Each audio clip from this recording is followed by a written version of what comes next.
올해 들어서 정말 많은 사건과 사고가 터졌던 것 같아요. 가파른 금리 인상, 그리고 러시아 우크라이나 전쟁 사태, 그로 인한 인플레이션, 그리고 강달러 현상. 금리 인상도 보통 금리 인상이 아니죠. 이렇게 빨리 올린 적이 과거의 오일 쇼크 이후로 처음이라고 말할 정도니까요. 굉장히 여러 가지의 금융 충격들이 시장에 일어났었습니다. 자, 그런데요, 놀라운 점은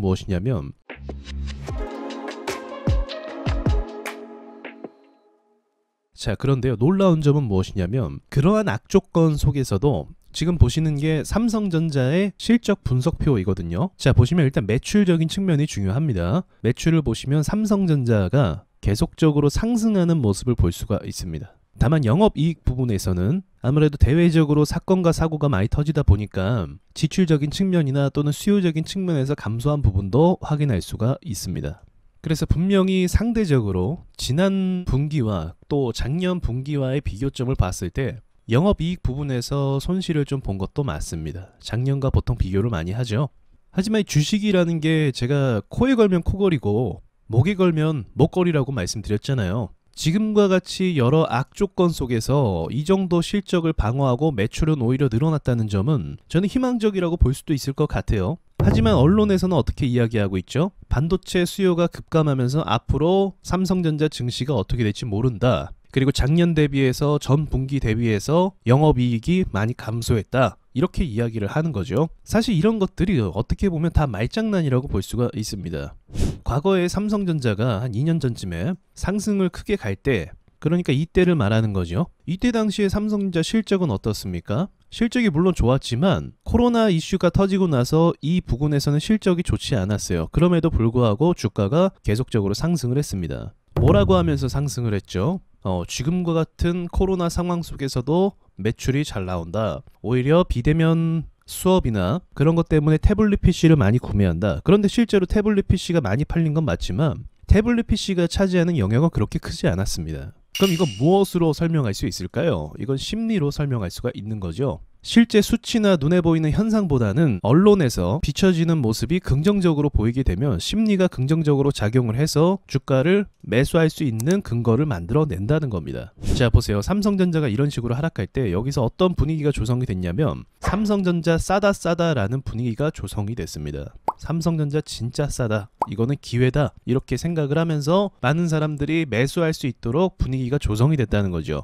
자, 그럼 지금은 어떤가요? 지금도 굉장히 싸지 않습니까? 이전에 쌌던 가격에서 그렇게 멀지 않습니다. 굉장히 저평가된 자리에 왔다라고 저는 객관적으로 보고 있습니다. 그래서 항상 이 언론의 분위기를 보셔야 돼요. 기사 내용을 보시라는 게 아니라 언론 분위기를 어떤 식으로 잡고 가는가. 제가 지금 보았을 때 언론 분위기는 계속해서 경기 침체 프레임으로 언론에서 보도하고 있다는 거죠. 그러면 상식적으로 봐도 경기 침체다 하면 사람들이 핸드폰 바꾸고 싶겠어요? 앞으로 경기 침체가 오는구나.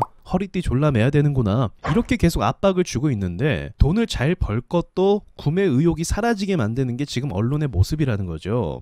그러니까 지금 언론을 통해서 시장 자체를 얼어붙게 만드는 효과를 유발시키고 있다는 겁니다. 자, 그럼 그렇다고 해서 언론이 계속 이 포지션을 유지할 수는 없죠. 어느 정도 경기 침체가 되고 기업들을 조정시킨 다음에 조정 국면으로 보낸 다음에 그 다음에 또 어떻게 해야 되겠습니까?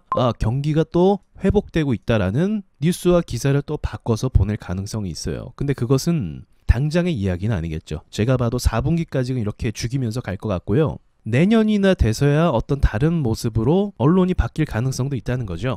왜 그럴까요?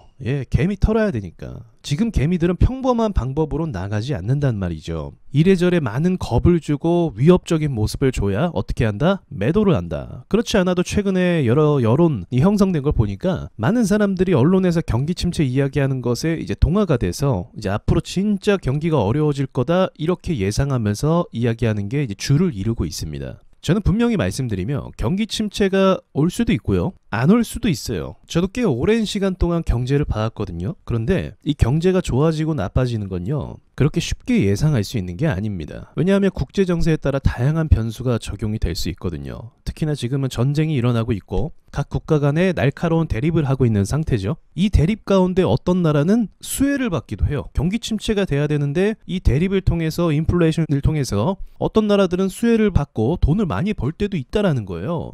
지금은 경기 침체를 예상하는 게 아니라 한 치 앞도 알 수가 없는 상황이라는 겁니다. 그러니까 반대의 상황이 발생할 수도 있다는 거예요. 그리고 큰 그림으로 이러한 프레임과 스토리들은 세력이 설계 가운데 놓은 것이라고 저는 보고 있고요.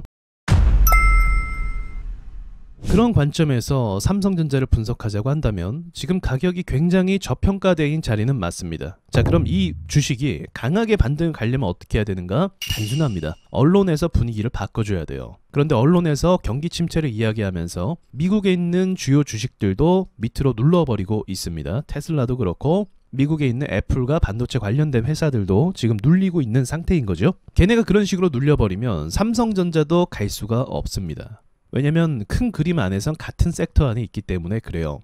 그래서 저는 이러한 언론 포지션이 곧바로 바뀔 수는 없기 때문에 일단은 보합 그림을 좀 예상하고 있어요. 실적이 떨어진다고 해도 이전의 실적으로 돌아간 건 아니기 때문에 가격이 어느 정도 방어하면서 보합으로 좀 지루하게 갈지 않을까 생각을 합니다. 제가 말씀드렸죠. 보합으로만 가도요, 어떻게 된다? 개미들은 다 도망칠 수밖에 없어요. 이 보합을 버틸 수 있는 개인 투자자는 그렇게 많지 않거든요. 통계적으로요, 개인 투자자가 한 종목을 가지고 가는 데 있어서 2년을 넘기질 못합니다. 짧게는 3개월에서 보통 많이 나가고요. 급등주를 이야기하는 거겠죠. 아무리 우량주라고 해도 2년 이상 보유하는 개미들이 많지 않다는 거예요. 현금 자산이 많고 여유가 있는 사람들은 없는 돈셈 치고 그냥 가져갈 수 있는데 보통은 그러질 못한다. 그럼 세력이 이 사실을 알까요? 모를까요? 당연히 알고 있죠. 이미 1년 정도를 괴롭혔으니까 앞으로 1년 정도를 더 괴롭힐 가능성도 충분히 있다는 거죠. 그래서 그러한 지루한 보합이 끝나면 저는 실적을 바탕으로 다시 한번 상승할 수 있다고 보고 있습니다. 그때 뭐가 중요하다? 언론 분위기가 중요하다. 그러나 지금 언론은 반도체 관련된 주요 기업들의 실적을 의도적으로 깎아내리면서 주식이 오를 수 있는 명분을 다 삭제하고 있는 상황입니다.